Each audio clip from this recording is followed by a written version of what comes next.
Той човек не може да си представи каква радост настъпва, когато се появя в кварталния клуб на младия пенсионер.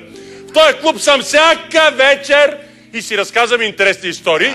И днес ще ви разкажа последната история, която чух. Разказа ми моята наборка, баба Янка, която всички наричат халваджи Янка, защото тя единствена е била в меката на халвата ябланица. Историята започва един ден, когато дядо Кремен, мъжа на баба Янка, се прибрал вкъщи с цяла чанта грамофонни плочи. За какво си тия плочи, попитала баба Янка. Вече няма грамофони, само трошиш пари на вятъра. А дядо Кремен е казал, аз питам ли те, що си купуваш сутиени, а?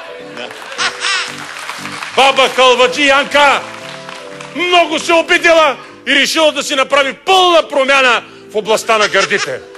Изтеглила парите от спестовните книжки на децата и право при кварталния пластичен хирург.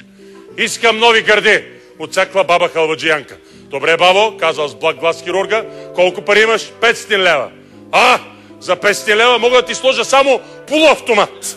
Това не спряло баба халваджи Янка и тя веднага легнала на хирургичната маса, след като се събудила от упойката, първото нещо, което направила, била да погледне в пазвата си, а там никаква промяна. Бабата се ядосала и се развикала на доктора. Какво направи ти, бе? Това дет си го направил е пълен провал. Къде са ми циците?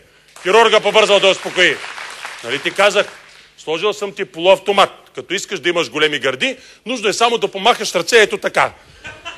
Бабата пробвала веднага новата придобивка, хоп, и започнали да растат, станали ето толкова големи. И останала много доволна. На път към вкъщи, минала, Стевки, камерата по-назад, че трябва в цяла ръст да съм. Така, на път към вкъщи минала през близкия парк и започва да оглежда по-запазените старчета. След като си харесала един, тя се приближила решително към него и казала: здравей! Искаш ли да се запознаем?